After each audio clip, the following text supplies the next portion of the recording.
अल्हम्दुलिल्लाहि रब्बिल आलमीन वस्सलातु वस्सलाम अला अशरफिल अंबिया वल मुरसलीन व अला आलिहि व सहबिहि अजमाइन अम्मा बाद। क़ाल अल्लाहु तआला फ़िल क़ुरानिल मजीद वल फ़ुरक़ानिल हमीद व लक़द यस्सरनल क़ुरान लिज़्ज़िक्रि फ़हल मिन मुद्दकिर व क़ाल नबी सल्लल्लाहु अलैहि वसल्लम खैरुकुम मन तअल्लमल क़ुरान व अल्लमा। सबसे पहले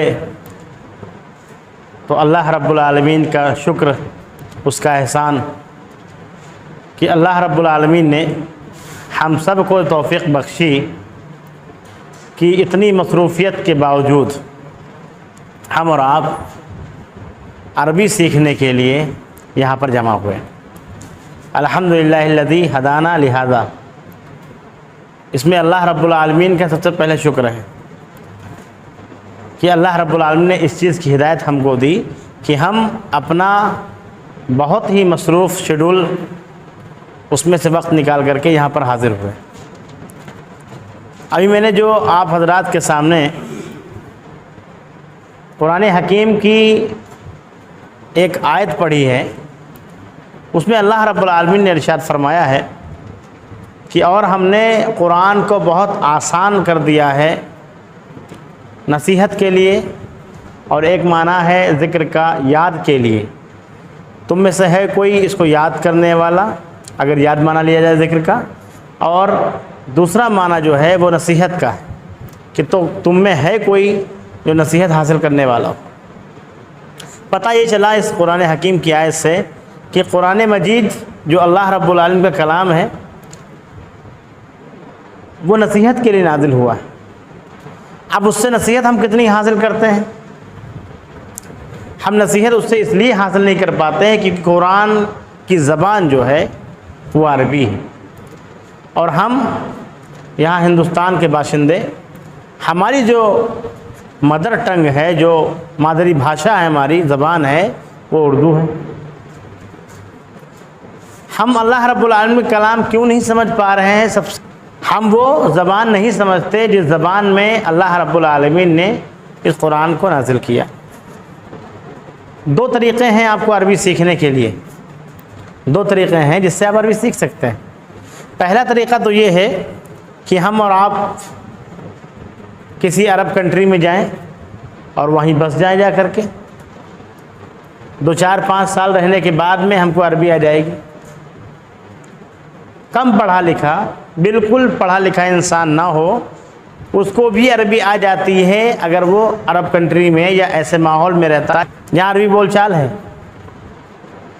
वो भी जान जाता है कि अरबी के अल्फाज कैसे हैं, किस तरीक़े से किससे बात करनी जाती है, सब जान जाता है। दूसरा तरीक़ा वो है कि हम अपनी ज़बान में अरबी के उसूल, अरबी की ग्रामर, उसकी सर्फ़ और नहव, इसको हम पढ़ें, समझें, उसके बाद अरबी को सीखें। ये जो दूसरा तरीक़ा है, ये तरीक़ा हमने इख्तियार किया है, जिसकी वजह से हम आप जमा हुए। मकसद क्या है? इसका टॉपिक जो हमने ऐलान किया था और बाकायदा इसका फॉर्म भी जारी हुआ था, उस पर लिखा हुआ था कि आओ अरबी सीखें, आओ अरबी सीखें। इसके एक आगे जुमला एक और था जिसको हमने वहाँ पे लिखा नहीं था, उसकी भी एक वजह थी। आज वो क्लियर हो जाएगी बात। आओ अरबी सीखें, आओ कुरान सीखें। हमारा अरबी पढ़ने का मकसद, अरबी सीखने का मकसद ये है कि हम कुरान को सीखेंगे, कुरान के माना समझेंगे, अल्लाह रब्बुल आलमीन का कलाम समझ करके उस पर अमल करेंगे इंशाअल्लाह। ये हमारा और आपका मकसद है, जिसकी वजह से हमारा आप रात के एक हिस्से में बैठे हुए हैं। अरबी दो तरीक़े से आती है। एक तो आप माहौल में रह जा करके, तो किसी को माहौल इल्ला माशाल्लाह को जाने वाला हो, जो अरब यहाँ से शिफ्ट कर रहा हो, तो उसको अरबी आ जाए। लेकिन वो अरबी, वो घरेलू अरबी, वहाँ के जो लोकल अरब हैं, जो लोकल भाषा है, वही आपको मालूम होगी। कुरान जो है ये फसाहत और बलागत से भरा हुआ है। कुरान की ज़बान जो है वो बहुत फसीह है, बहुत बलीग है, बहुत जामे है। अगर आप कहीं रह कर के भी अगर आप कुछ अरबी जान जाएं तब भी आप कुरान के मफ़हूम को नहीं समझ सकते। उसके लिए उसूल व क़वायद आपको आने चाहिए। अरबी के बारे में कहा यह जाता है कि ये बहुत मुश्किल लैंग्वेज है, मुश्किल ज़बान है। मैं इस चीज़ का इनकार करता हूँ क्योंकि अल्लाह रब्बुल आलमीन ने अपने आखिरी कलाम जो दुनिया की हिदायत के लिए अल्लाह रब्बुल आलमीन ने नाज़िल किया, उसमें अल्लाह रब्बुल आलमीन ने कहा है कि हमने कुरान को आसान बनाया। पता ये चलता है कि लोगों का जो कहना है कि अरबी मुश्किल है वो गलत है। अल्लाह रब्बुल आलमीन कह रहा है कि हमने कुरान को अरबी में इसलिए नाज़िल किया क्योंकि अरबी आसान है। हमने कुरान को आसान कर दिया याद करने के लिए। अगर आप देखें तो 8 साल 6 साल और याद करने की कोई उम्र नहीं। मिन वान, जैसा अल्लाह रब्बुल आलमीन ने कलाम नाजिल किया कुरान हकीम को, जैसे नाजिल किया वैसे ही बच्चों ने, हमारे तालिब इल्म ने, हमारे बच्चों ने याद कर लिया।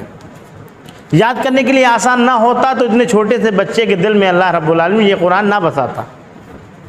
दूसरा माना जो है ज़िक्र का कि ये नसीहत के लिए नाजिल हुआ है। नसीहत बार बार की जाती है, नसीहत बार बार की जाती है। कुरान हकीम जब आप आगे पढ़ेंगे इंशाअल्लाह, और ये जो दुरूस का सिस्टम शुरू हुआ है क्लासेस का, अल्लाह रब्बुल आलमीन ने अगर चाहा तो इंशाअल्लाह 90 क्लासेस इसकी होंगी। 90 दिन इसलिए हमने कह रहे हैं क्योंकि हफ्ते में 3 दिन क्लासेस हैं, हफ्ते में सिर्फ 3 दिन क्लास है। 90 क्लासेस में इंशाअल्लाह आपको इतनी अरबी इंशाअल्लाह आ जाएगी कि जब कहीं भी बोर्ड पे लिखा जाएगा कोई कुरान की आयत तो आपको मालूम होगा उसके सारे उसूल और उसका माना भी इंशाअल्लाह आप समझेंगे। 90 क्लासेस में हफ्ते में 3 दिन क्लास है, 4 दिन आपकी छुट्टी है मश्क के लिए। अरबी की क्लास में 2 काम आपको करने हैं। अगर हमको अरबी सीखनी है, हमको कुरान सीखनी है तो 2 काम हमको करने हैं। पहली चीज़ तो इस क्लास को मिस नहीं करना है। दूसरा जो यहाँ पर बताया जाएगा उसकी आपको 4 दिन मश्क करनी है।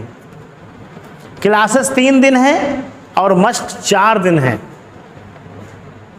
ये जो एक हफ्ते में 7 दिन होते हैं, 4 और 3 का जो कॉन्सेप्ट है ये इसलिए है क्योंकि पढ़ना कम है, प्रैक्टिस ज़्यादा करना है। पढ़ना 3 दिन है और प्रैक्टिस 4 दिन है। 7 दिन हमारे अरबी पे रहेंगे। अरबी हमारा, हमने मकसद बता दिया कि हम अरबी इसलिए सीख रहे हैं कि अल्लाह रब्बुल आलमीन का कलाम हमको समझना है, हमको अल्लाह रब्बुल आलमीन की ज़बान समझनी है। अब आइए प्यारे रसूल मोहम्मद सल्लल्लाहु अलैहि वसल्लम की जो हदीस है उसके बारे में देखते हैं। मैंने अभी जो आपके सामने पेश की थी, खैरुकुम मन तअल्लमल कुरान व अल्लमा। प्यारे रसूल मोहम्मद सल्लल्लाहु अलैहि वसल्लम ने इरशाद फरमाया, तुम में से बेहतर वो है जो कुरान पढ़े और पढ़ाए। हर इंसान चाहता है कि हमको बेहतर लोग शुमार करें। सबसे बेहतर जॉब पढ़ाना कुरान का, सबसे बेहतर पढ़ना कुरान का। प्यारे रसूल मोहम्मद सल्लल्लाहु अलैहि वसल्लम ने कहा तो सबसे बेहतर और बेहतरीन काम करने के लिए हम लोग यहाँ जमा हो। अब आइए देखते हैं अरबी, जैसा कि अल्लाह रब्बुल आलमीन ने कहा बहुत आसान कर दिया हमने समझने के लिए। हम बहुत सारे अल्फाज अपने मुंह से ऐसे इस्तेमाल करते हैं और बोलते हैं और हमारी ज़बान वो है लेकिन होता वो अरबी है। हम बहुत सारे अरबी अल्फाज बोलते हैं लेकिन हम नहीं जानते हैं कि अरबी है। जैसे कि मैं जो बोल रहा हूँ इसको अरबी बोलते हैं लफ्ज़। ये बना है लफ़ाज़ा से जिसके जमा होती हैं अल्फाज। जैसे मैं एक अकेला इंसान हूँ, अगर मेरे साथ आप लोग आ जाएं तो वो जमा हो जाएगी। लफ्ज़ उसकी जमा अल्फाज। एक लफ्ज़ मैंने बोला और अभी बहुत सारी चीज़ें बोल रहा हूँ मैं, तो ये क्या होगा? अल्फाज होंगे। हम बहुत सारे अल्फाज ऐसे बोलते हैं जिनको हम जानते नहीं कि हम अरबी बोल रहे हैं। और हम समझते हैं कि उर्दू बोल रहे हैं क्योंकि हमारी वो मादरी लैंग्वेज है। सबसे बुनियादी चीज़ जो ये है, अरबी में, अरबी सीखने के लिए हम सीखेंगे उर्दू से अरबी, क्योंकि हमको अरबी नहीं आती, या हम अंग्रेज़ी से अरबी सीखेंगे। अरबी सीखनी है हमको दो लैंग्वेज से, दो ज़बान से, एक उर्दू से जो हमारी आपकी मादरी भाषा है, मादरी ज़बान है, दूसरा अंग्रेज़ी से।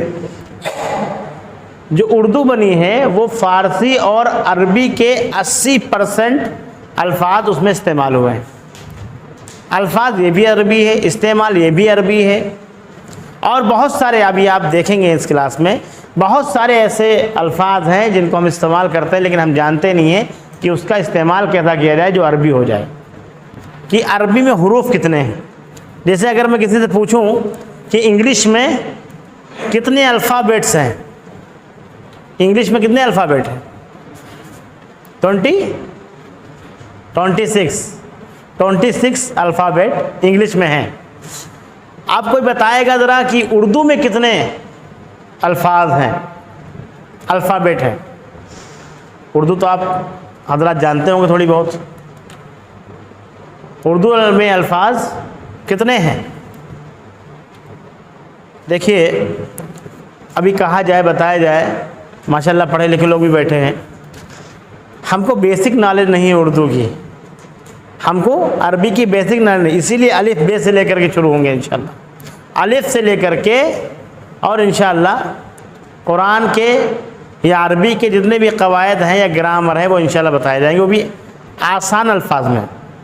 आप मदरसे के तालिब नहीं हैं, आप कोई ऑफिशियल कोर्स नहीं कर रहे हैं, आपको आसान से सिर्फ अल्लाह रब्बुल आलमीन की ज़बान समझना है, अल्लाह रब्बुल आलमीन का कलाम समझना है।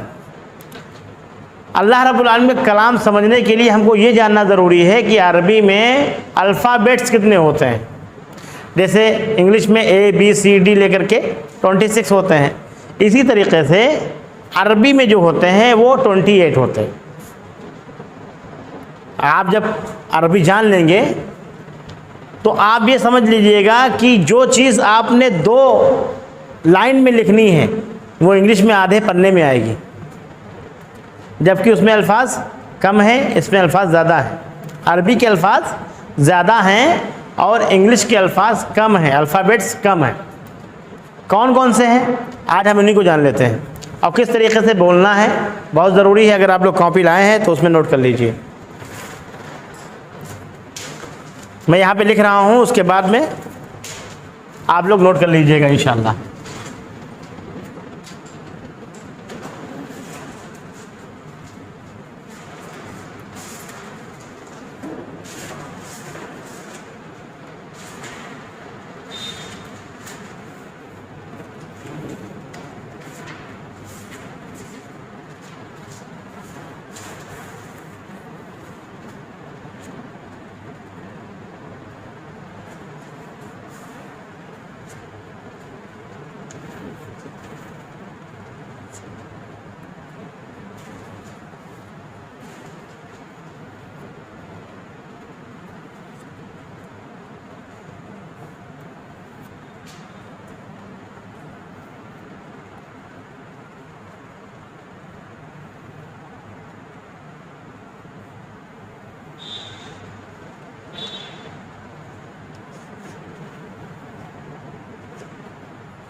इसको आप लोग नोट कर लीजिए, जो लोग लेके आए हैं कॉपी लिख लीजिए।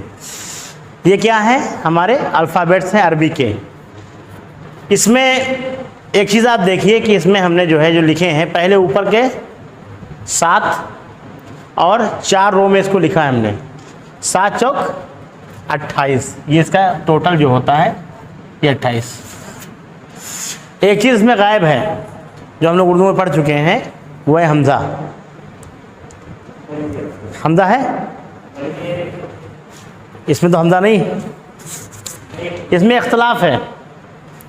इख्तलाफ ये है, 2 तरह का इख्तलाफ इसमें नज़र आएगा आपको। पहला इख्तलाफ ये है कि इसमें हमज़ा नहीं है।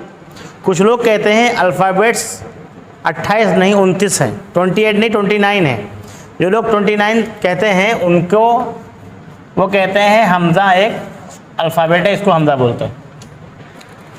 लेकिन जो लोग कहते हैं 28 हैं, उनके पास जवाज़ ये है कि अलिफ जो है वो जब इस्तेमाल किया जाता है तो वो हमज़ा कहलाता है, और ये जामे बात है। अलिफ जो है वही हमज़ा है। जब आप कुरान पढ़ेंगे अभी इंशाल्लाह, जब प्रैक्टिस कराई जाएगी, तो उसमें आप इतना इंशाल्लाह जान लेंगे कि अलिफ और हमज़ा उसमें अंतर क्या है। अलिफ भी वैसा ही बनेगा और हमज़ा भी वैसा ही बनेगा। एक और इख्तलाफ इसमें नज़र आ रहा होगा आपको कि ये पहले होता है वाव और है बाद में होता है। ये बाद में इसलिए लिखा गया है क्योंकि वाव और ये जो है ये अरबी के कमज़ोर हरूफ हैं, इनको हरूफ बोलते हैं और इनका नाम है हुरूफुल हिजा।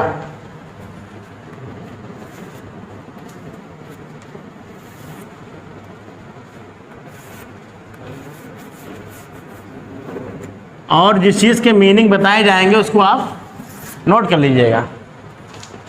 हम लोग बहुत कहते हैं कि आप लोगों ने माने में तहरीफ कर दी है, कहते नहीं मानवी तहरीफ कर देते हैं लोग। तहरीफ क्या होता है? बदलना। ये अल्फाज एक दूसरे से अलग हैं, कभी कभार दिखते एक जैसे हैं लेकिन नुक्तों की वजह से ये अलग अलग हैं। इनको हम लोगों ने पढ़ा कैसे है? अलिफ, उसके बाद पढ़ा है बे, उसके बाद ते, उसके बाद से, फिर जीम, फिर हे। ये उर्दू में हमने पढ़ा है, ये हमने उर्दू में पढ़ा है। जब आप अरबी में आएंगे तो अरबी फसीह व बलीग है।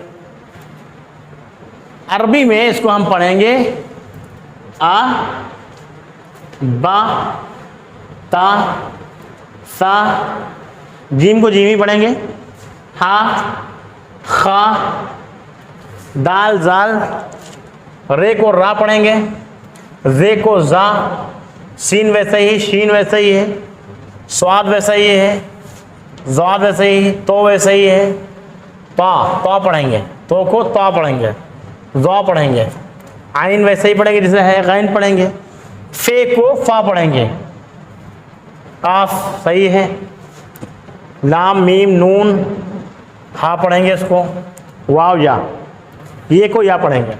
को हम सर्किल में कर देते हैं ताकि याद रहे। 1 2 3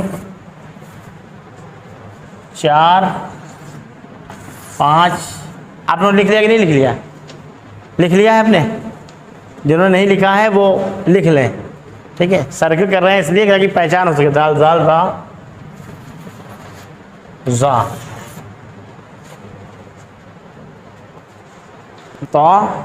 तो को ता, जो को जा, फा और हा। जिनका हमने उर्दू में तोए, जोए, रे, जे, बे, ते, फे, टे और न जाने कितने अल्फाज उर्दू में हम लोगों ने इस्तेमाल किए, वो अल्फाज अब ये समझ लीजिए इनको कहते हैं हुरूफुल हिजा।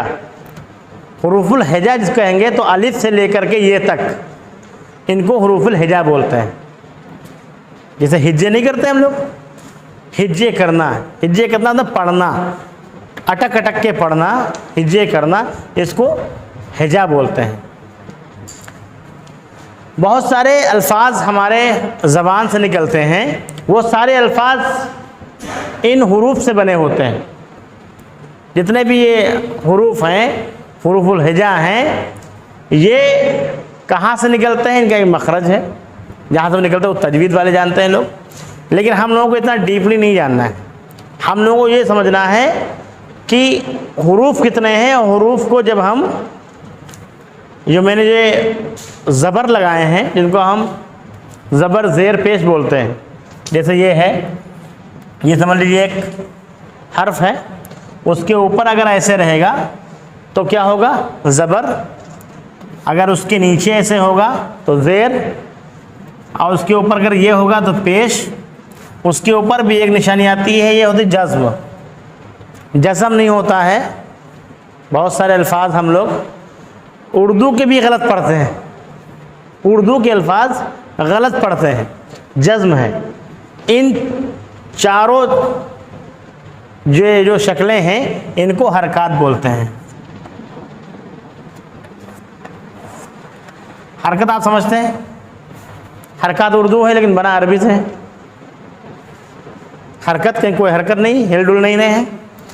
ये अल्फाज जब मुख्तलिफ होंगे, बे तो बे, बा तो बा जैसा है, जब ये मुख्तलिफ होंगे तो अपनी हालत बदलेंगे। हरकत की वजह से ये हरकत है। आप कुरान, अब आप समझ लीजिए कुरान में जो कुछ भी है यही है। कुरान इन सारे हुरूफ से ही सारे अल्फाज लिखे गए। हुरूफुल हिजा और हरकत जब एक साथ मिलते हैं तो क्या बनता है? लफ्ज़ बनता है। खाली बा कहें आप, कोई उसका माना नहीं। कोई जीम कहे सिर्फ, कोई हा कहे सिर्फ, खा कहे सिर्फ, उसका कोई माना नहीं है जब तक उसके ऊपर कोई हरकत नहीं होगी। हुरूफ और हरकत से बनता है लफ्ज़। जैसे मिसाल के तौर पे अगर लिख लिया तो मिटाएं इसको। ये लिख लिया आपने हरकत, इसके सामने हरकत लिख लीजिए कि ये हरकतें हैं। इसको हम लोग ज़बर बोलते हैं, ज़ेर बोलते हैं, पेश बोलते हैं, जज़्म बोलते हैं, लेकिन इसके और भी नाम हैं, कल इंशाल्लाह बताएंगे वो। अगर हाँ एक चीज़ और देख लीजिए, आप फ़ोटो इसका खींच लीजिए। जो लिख नहीं सका है वो फ़ोटो खींच ले। खींच लिया फ़ोटो? ये आसानी है क्योंकि हम सीख रहे हैं आपस में।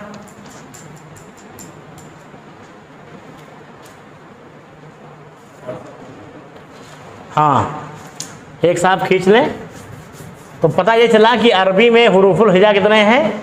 28। अभी आप समझ लीजिए कि अलिफ और हमज़ा में क्या फ़र्क है। आज ही के दिन आप इंशाल्लाह कुछ सीख ज़रूर लेंगे। पहली चीज़ तो आप जान गए हैं कि अरबी में 28 हुरूफ हैं जिनको हुरूफुल हिजा बोलते हैं, और उनके ऊपर जब ज़बर ज़ेर पेश या जज़्म लगाई जाएगी, कोई हरकत दी जाएगी, उसको क्या बोलते हैं? हरकत। कोई हरकत दी जाएगी तो ये दोनों चीज़ों से मिल करके क्या बनता है? बनता है लफ्ज़। ये बनता है लफ्ज़। हम लोग लफ्ज़ बोलते हैं उर्दू में, लेकिन है ये अल्फाज। ये क्या है? अरबी है। ये बहुत सारे अल्फाज हम बोलते हैं। सूरह क़ाफ में अल्लाह रब्बुल आलमीन का मा यल्फ़िज़ु मिन क़ौलिन इल्ला लदैहि रक़ीबुन अतीद, कि जो कुछ भी तुम्हारे मुंह से निकलता है उसको एक निगरान नोट कर लेता है। ये क्या है? लफ्ज़ नहीं बल्कि ये लफाजा से बना हुआ अरबी वर्ड है, जिसको तोड़ मोड़ के हम लोग उर्दू में इस्तेमाल करते हैं। और उसकी जमा क्या है? अल्फाज। बहुत सारे अल्फाज बोले गए हैं। एक चीज़ बोली जाएगी तो लफ्ज़, वैसे अल्फाज। लफ्ज़ जो है कैसे बनता है? जब हुरूफुल हिजा और हरकत जब दोनों चीज़ें मिलती हैं तब एक लफ्ज़ बनता है। जैसे अलिफ क्या है? ये हरकत है या हुरूफ है? हर्फ है? कोई बताएगा?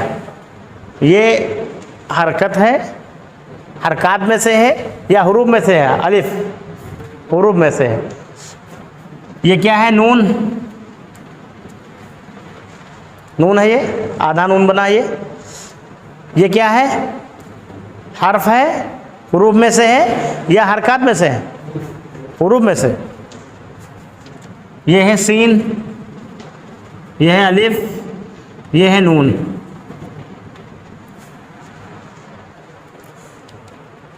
ये क्या है लिखा? ये लिखा है इंसान। इंसान काहे से बना है जी? और कोई बताएगा? इंसान काहे से बना है?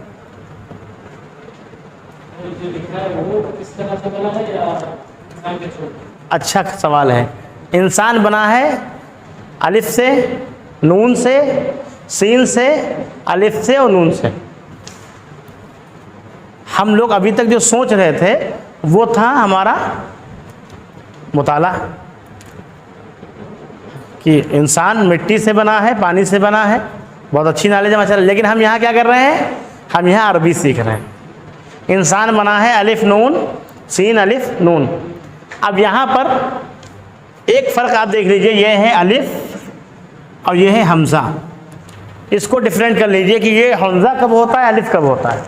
कुरान जब आप पढ़ेंगे तो उसमें आप अभी समझ लेंगे तो आपको मालूम हो जाएगा कि अलिफ कहाँ है और हमज़ा कहाँ है। अलिफ इसके नीचे हरकत है।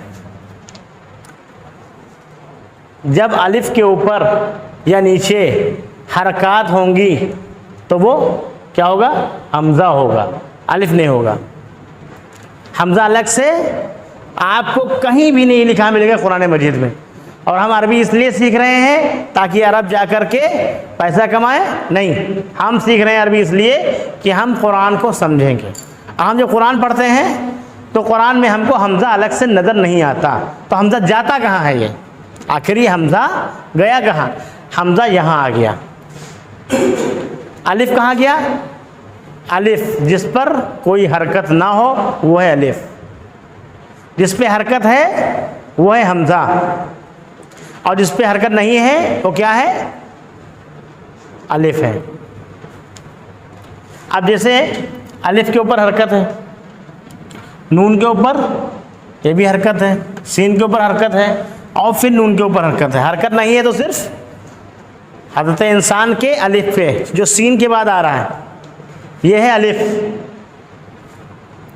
और ये है हमज़ा। आप कुरान जब पढ़ेंगे तो छोटा सा हमज़ा यहाँ मिलेगा आपको या फिर यहाँ मिलेगा, लगा होता है। ख़ास तौर से अरब जो छापते हैं कुरान उसमें लिखा होता है, बना होता है। हुरूफ और हरकत से लफ्ज़ बनता है।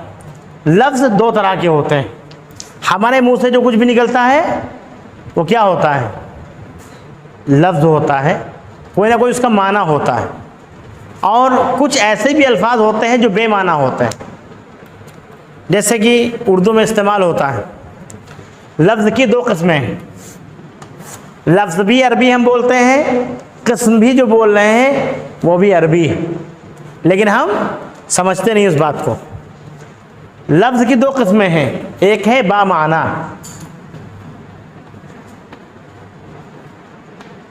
और एक है बेमाना।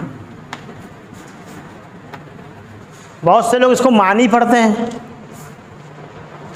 पहला कलमा तैयब, तैयब माने, माने बोलते हैं लोग, जबकि माने अगर कहा जाए तो मीम अलिफ नून आइन, इसका मतलब उल्टा हो जाता है। पता ये चला कि अरबी बोलने के लिए हमको अलिफ और आइन में भी फ़र्क करना पड़ेगा, वरना कहाँ पर कारी साहब अलिफ पढ़ रहे हैं, कहाँ पर आयन पढ़ रहे हैं, हमको पता ही नहीं चलेगा। ये माने मन लिखिएगा, ये समझाने के लिए सब कहा है हमने। लफ्ज़ दो तरह के होते हैं जो भी हमारे मुंह से निकलता है, जैसे हम कहते हैं खाना और एक होता है शाना। खाना वाना शाना, खाना शाना खाया, चाय शाय, बिस्किट बिस्किट, कुर्सी वुर्सी, किताब विताब, टोपी वोपी। टोपी वोपी, टोपी तो हम जानते हैं, टोपी एक लफ्ज़ है, लेकिन वोपी क्या है? उसका कोई माना है? कोई डिक्शनरी में आपको मिलेगा वोपी? शाना मिलेगा कहीं? शाय, विताब, किताब विताब। आप इतना समझ लीजिए, आज की क्लास में इंशाल्लाह इसके बाद ख़त्म कर दिया जाएगा इंशाल्लाह ये लेक्चर। कुरान जब हम पढ़ेंगे उसमें हमको सिर्फ बामाना अल्फाज मिलेंगे। बेमाना का कुरान में कोई ऐसा लफ्ज़ नहीं है जिसका कोई माना ना हो। कुरान का सबसे जामे होना, कुरान का सबसे बलीग और फसीह होना इस बात से भी साबित होता है कि कुरान में जो कुछ भी है वो बामाना है, उसका कोई मतलब है, उसका कोई मफहूम है, उसका कोई माना है। जैसे खाना पीना सोना, ये हम जानते हैं कि इसका कोई मतलब है, लेकिन खाना वाना सोना वोना रोना धोना, इसका चाय शाय, जो बेमाना लफ्ज़ हैं उनका कुरान में कोई मतलब ही नहीं, कोई जगह ही नहीं उसके लिए। अल्लाह रब्बुल आलमीन का कलाम है ये। अल्लाह रब्बुल आलमीन जब बोलता है, जब बात करता है, जब कलाम करता है तो जवामिउल कलिम इस्तेमाल करता है। कलमात में सबसे जवामे, सबसे जामे अल्फाज होते हैं उसको इस्तेमाल करता है। ये हमने देखा बामाना और बेमाना। ये मानी इसको मत पढ़िएगा। हम लोग कहते हैं इसके मानी बता दीजिए, कहते कि नहीं कहते? कहते हैं इसके मानी नहीं होता, माना होता है। हम अरबी के साथ साथ इंशाल्लाह अपने उर्दू भी सही कर लेंगे। इसके आगे इंशाल्लाह कल बताएंगे। एक मिसाल और दे रहे हैं ताकि आप हमज़ा और अलिफ में थोड़ा सा फ़र्क महसूस कर सकें, जान लें। जैसे कि सबसे पहली वही अल्लाह के नबी सल्लल्लाहु अलैहि वसल्लम पे जो गारे हिरा में नाजिल हुई वो क्या थी, क्या लफ्ज़ था वो? इक़रा। इक़रा यहाँ पे लिख रहा हूँ मैं।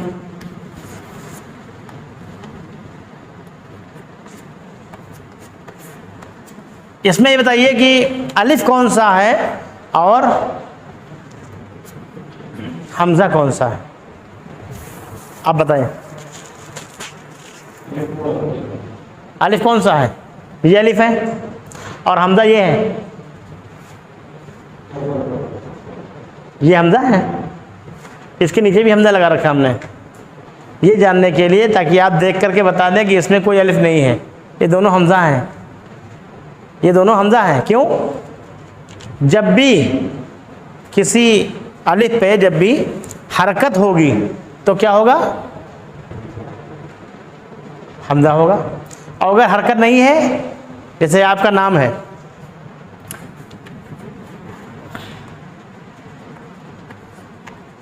ये क्या है? नियाज़। आपका नाम है ये, इसमें अलिफ है सिर्फ, हमज़ा नहीं है, क्योंकि ये नून के नीचे हमने क्या कर दिया? ज़ेर।